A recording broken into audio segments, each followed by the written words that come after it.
औज़ बिल्लाहि मिनश शैतानिर रजीम बिस्मिल्लाहिर्रहमानिर्रहीम। मेरे वेखण ते सुनन वाले दोस्तां वीरां नूं मेरी तरफों अस्सलाम वालेकुम। मैं हां तुहाडा वीर अमानत अली। तुसीं वेंदे पे हो साडा यूट्यूब चैनल अमानत लाइफ स्टॉक सेंटर। दोस्तों अज मैं तुहाडी खिदमत च नवीं वीडियो दे तुसीं बकरियां वेख सकदे हो। माशाअल्लाह खूबसूरत रेवड़ है जी।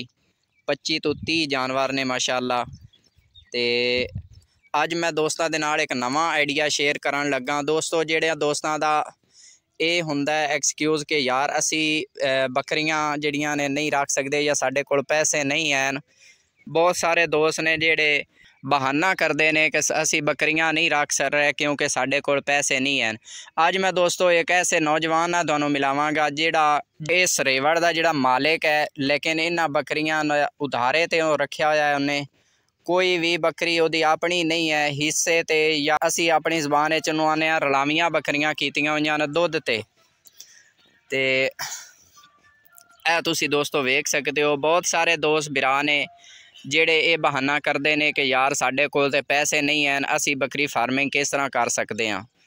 तो जनाब इस नौजवान की कहानी तुहाडे नाल शेयर कर रहा वां कि वेखो तुसी ऐस एक मिसाल है तुहाडे सामने कि यार एक लड़का अपने पैसे नहीं हैं उहदे कोल, लेकिन फिर भी एक मतलब बकरी फार्मिंग कर रहा और 25-30 जानवरों का मालिक है। और माशाअल्लाह एक दिन की इनकम भी दसांगा दोस्तों नूं कि एक दिन दे विच उहदी कितनी इनकम आ जाती है। दुध वेच के वो दुध सेल करता है, नाल बकरियां चरांदा है। फरी दे विच ना कोई चारा ना कोई मतलब इजाफी वंडा वगैरह कोई चीज़ भी नहीं पाउंदा, फरी दे विच रख रहा है। उन्होंने कोई शैड की नहीं ज़रूरत, किसी किस्म का कोई मसला नहीं है। तो आ वेख सकते हो दोस्तों, आ सारे जानवर उस रखे हुए ने जनाब।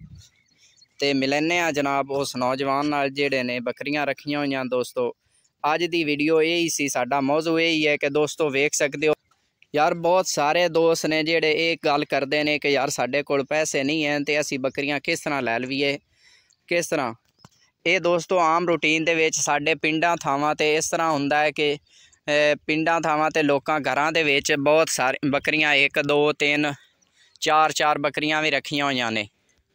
ते एतमाद वकार की बुनियाद के उत्ते ये दोस्त एक बकरी तो शुरू करके अगे घरां दे विच जा के ना घर घर जाके बकरियां मंगते ने कि यार सानू दुध ते बकरियां दिओ, असी तुहानू क्रॉस करवा के ना ते 2 महीने 2.5 महीने तक देंगे इंशाअल्लाह। तो वो दोस्त वेखो तुसी बुनियाद ते दोस्तों ये बकरियां अध ते लै लेंदे ने, हिस्सा बना लेंदे ने लोग कि यार अच्छा बंदा है ये नाल हिस्सा बनाइए, ये बकरियां सही रख के दे रहा सानू। तो यह जनाब तुसी नाल तुसी बकरियां दा माशाअल्लाह शौक भी करो। तो अस्सलाम वालेकुम। वालेकुम सलाम। की हाल है जनाब? ठीक ठाक। ना की है भरा दा? मुजम्मिल हुसैन।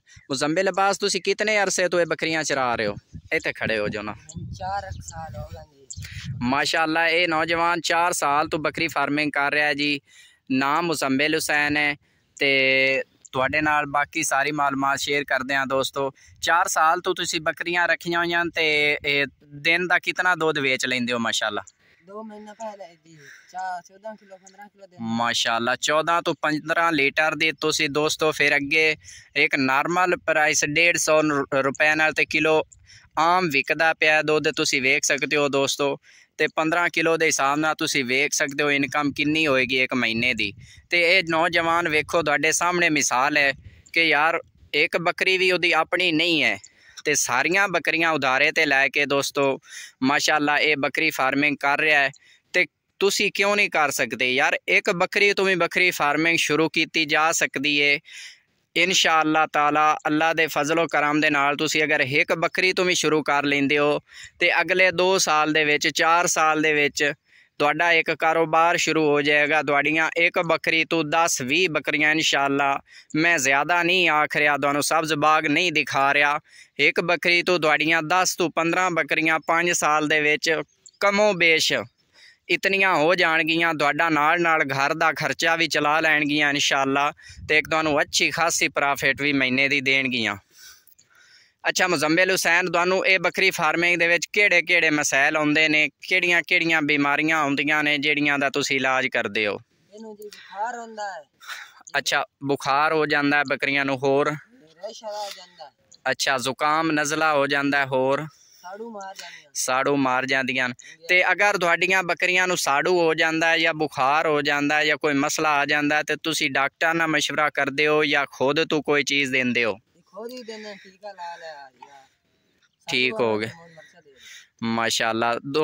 दोस्तों आंदे पै ने कि असी अगर बकरी नूं साड़ू हो जाए तो असी बकरी नूं लाल मिर्चां जिहड़ियां होंदियां ने पीसियां होईयां वो असी देने आ ते इंशाअल्लाह बकरी दा साड़ू ठीक हो जाता है।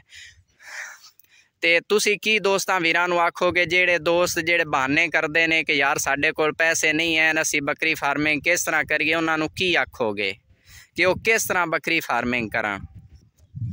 मैं एक आम जिहा बंदा हाँ ਜਿਹੜੀਆਂ ਬੱਕਰੀਆਂ ਚਰਾਂਦਾ ਉਹਦਾ, ਤੇ ਤੁਸੀਂ ਵੀ ਨਹੀਂ ਕਰ ਸਕਦੇ, ਬੱਕਰੀਆਂ ਚਰਾ ਸਕਦੇ ਹੋ ਤਾਂ। दोस्तों इस दोस्त का आखण का मतलब ये है कि यार मैं एक आम बंदा ते मैं बकरियां एक तू 25-30 बकरियां चरा रहा माशाअल्लाह ते मुफ्त दे विच चरा रहा माशाअल्लाह, और तुहानूं इहदी इनकम भी दसी है कि 14 तो 15 लीटर दुध सेल कर रहा है। किसी बकरी दे थल्ले आधा किलो, किसी बकरी दे थल्ले 1 किलो है। ते तुसी क्यों नहीं कर सकते यार? तुसी भी बहाने अपने ख़त्म करो, हिम्मत करो, एक बकरी तो शुरू कर लो, 2 बकरी तो एक नबी पाक की सुन्नत भी अदा हो जाएगी। एक इस तरह है कि यार तुसी एक बकरी तो शुरू करते हो या 2 बकरियां तो शुरू करते हो तो 1 साल या 1.5 साल तक तुसी उन्हां बकरियां दे विचों ये उम्मीद ना रखो कि असी अपने घर का निज़ाम चलाइए। तुसी उन्हां बकरियां नूं लैके उन्हां दे उत्ते उन्हां नूं टाइम दिओ, उन्हां नूं खुराक अच्छी पाओ ते इंशाअल्लाह बाफजले खुदा तुहानूं 1 साल तो 2 साल दे विच घर दा खर्चा भी चलाणगियां और तुहानूं एक अच्छी प्रॉफिट देणगियां इंशाअल्लाह ताला। ते अज दी वीडियो दे विच इन्ना ही जनाब, मिलदे हैं अगली वीडियो दे विच, तब तक दिओ इजाज़त अपने वीर नूं। अल्लाह हाफिज़, रब राखा।